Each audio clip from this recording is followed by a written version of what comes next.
are online. We are online, and this time is the first hangout of 2019, guys. So, Happy New Year to you all there in England. Uh, Days away from Brexit.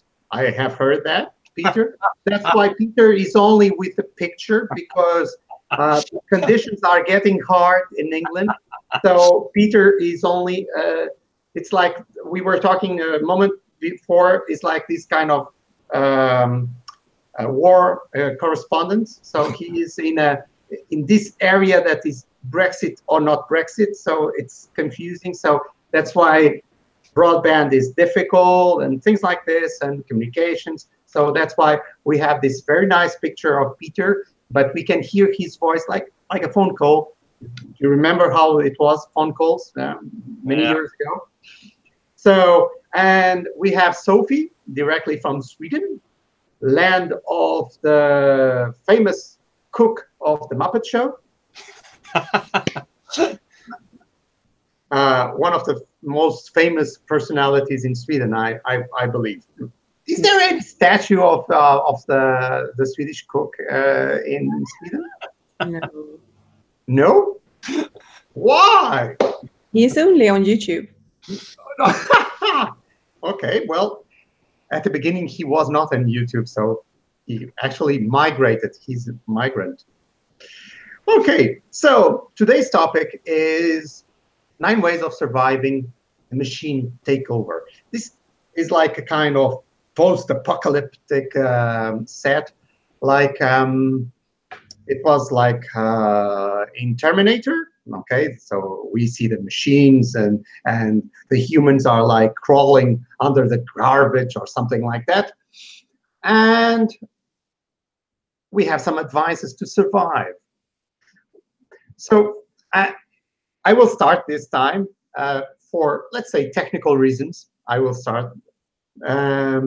And my first one is, in order to survive this, because the machines will not replace everything, you should invest your future, in professional terms, in working areas where human relations, human interactions are very important. Because if you are working in something that you can really see that can be changed by a machine very fast, and that is not only manual labor, like, okay, putting a screw in one machine or something like that. It can be, for instance, in areas like data analysis. So if what you do is like checking spreadsheets all day, maybe your work is going to finish. But if you are related in decision making of using that data, you might be more important and very hard to replace if you have in a way to also convince other people. So that's my first advice to how to survive this machine takeover. So who wants to play ball now? Peter from Brexit area or Sophie from cold Sweden? What is the temperature out there? You are talking like Nemo of the fish. Tonight it was -6, but now it's quite warm, I think. Maybe plus what? 3. 3 plus 3. Well, over here it's a little bit pluser. Okay, please, Sophie, want to pick the ball? So I would just add to what you said. I think, first of all, people need to just be aware of where technology is going, like to notice the trends, notice what areas of work are being taken over, and to consider what implications that has for your work and your life. And like you, I maintain that we need to focus on building skills and qualities that machines can't easily do. So things like human imagination, creativity, compassion, those qualities that set us apart from machines are where the opportunities in the future lie. What that looks like in terms of jobs, I don't think we fully know, but it's important to just focus on the things that set us apart from machines. Okay, so Sophie. Yeah, well, I was thinking about what you two just said, and about that we need to be very conscious when we are selling the ideas internally or externally about machines taking over, or robots. And that I've seen some examples where you plan to work in a new way, and people are, of course, a bit suspicious. But we need to be very handle it with care when we are introducing new technical ideas, because if you don't handle it with care, people will never collaborate. And collaboration is super important, because things are going to get more cross-functional in your organization when you let machines do part of the jobs. And I think one of the areas where we're going to see more machine learning and robots helping us is in finance, for instance. And everyone working in finance should watch out, because lots of their tasks that they are doing today will be made by a digital connection in the future. So that's one of my tips. Okay, thank you very much, Sophie. You guessed my second one. Okay, sorry. My second one is, and I put it in a kind of philosophic way, create experiences, not budgets. Basically, the idea is like this. More and more, not only in order to be competitive, but to differentiate yourself, you have to create client experiences and not go only for less cost for the client. So clients will value more an experience than a price tag. So if you go for budget, when you start cutting, you cut yourself as a human from the equation. So what Peter was talking about, imagination, creativity, goes down the drain, because in reality, you are only going for the price tag. So if you are always thinking how I can create a service that creates an experience, a product that creates an experience for my client, instead of going for the price tag, I have a better chance of surviving that machine takeover. And talking about takeover, who wants to take over now? One other thought I had is that it's really important that we maintain our humanity, and that we make sure that machines are our slaves and not the other way around. I think we're in danger of being slaves to our devices. You just see people everywhere now are just glued to their phones or whatever. They're not interacting with each other except through the technology. And it's not that the technology is bad, it's not good or bad, but what it can do is, social media can make us antisocial. So I think just notice the amount of time you spend being a slave to your machine, and limit it, and go and do something that doesn't involve machines. Like last night, we were talking about improv before. Last night, I've just recently joined a local improv group, and we do lots of games and exercises that keep us agile, keep our imagination going, and we have fun, and there are no machines in sight.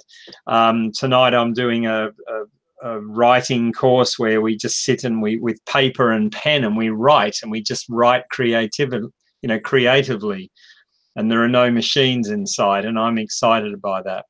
So they're great tools, but make sure they're your slave and you're not a slave to them. Peter, I cannot resist, because you went to improv club, and I think this is kind of a joke. I'm sorry, I have to say it. Go on.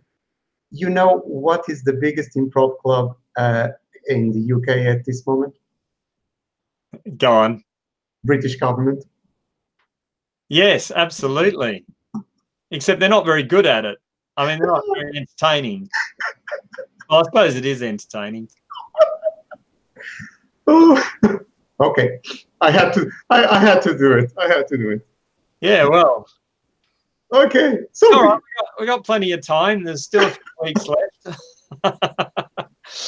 Yeah, well, I'm building on what Peter said, and how to survive when machines are here to take over. I think we are going to be more and more focused on creating things with our hands. And I read about, well, it was a report about children in school, and that we need to practice more with scissors and making things and creating things with our hands to keep this ability, because some kids, they just use their computers at home, they don't do anything. And I think it's the same with humans, and sorry, adults, and we need to be more conscious about using our hands to do things and not just do things online. I don't think there's anything wrong with creating amazing art in Photoshop or any other program, but doing it in reality it's extremely satisfying. It's like baking. A friend of mine, she had a depression and she started baking, and she got out of her depression and started a learning center for other people who ended up in the wrong space in life. And they have a bakery where they create a lot of happiness through using their hands. And so I think the ability to connect your brain, your hands, and your heart is one solution to survive in the area we are now living in. Building a little bit on that, and one of the things that Peter talked about in the beginning, that is creativity, imagination.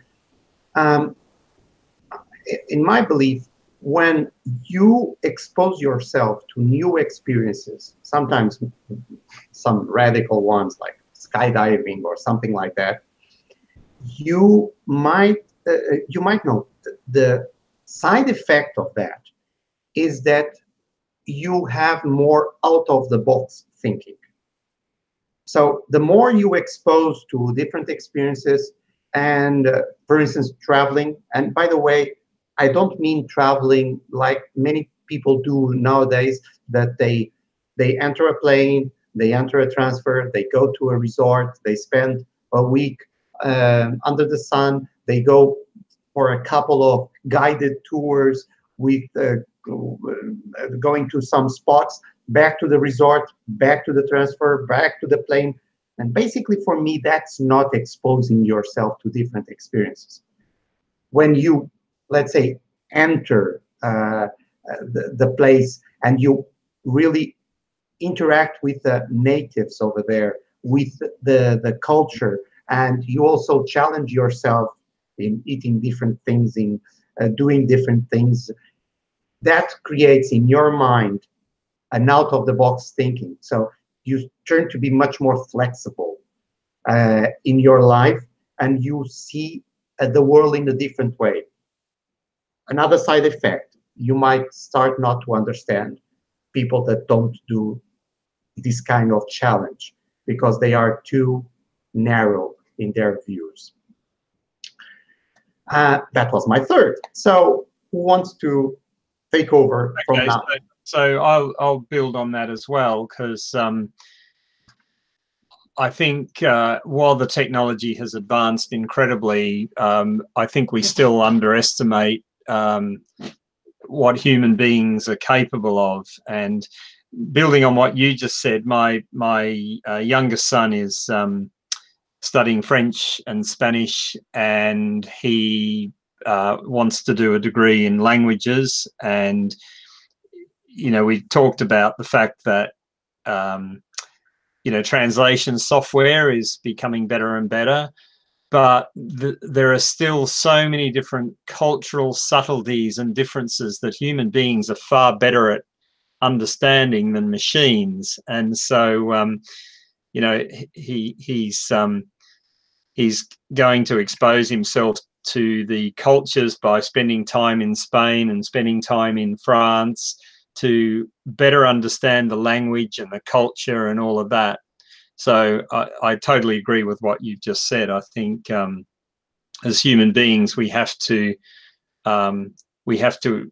force ourselves to get out of our comfort zone and do things and go places and have experiences that develop us. Otherwise, we are no more than a machine, just following a routine every day, and we are very replaceable. Thank you, Peter. So, Sophie, you are going to close with the golden key. Yes, the solution for everything. Well, one of the things that I've been thinking about is how to keep our software and computers and devices functioning. And I'm a Mac user and I have an iPhone, and I'm not really trusting these machines. Like yesterday, my computer refused to start up. I had to reboot it to be able to use it again. And I think lots of the software that is out there is doing the same thing. And to feel safe in the world where machines are taking over and robots are everywhere, we need to get better at IT security and don't have those mishaps happening all the time. And so before we are ready, really, like with self-driving cars or whatever it is that's going to be there helping us, we need to make sure that the softwares don't have those bugs and don't need to be updated all the time to work properly.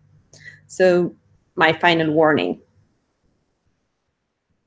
Thank you very much. You closed it with a golden key, as promised. So, guys, as always, was a pleasure to talk to you in this first Hangout of 2019. And more to come, more to come. So thank you very much.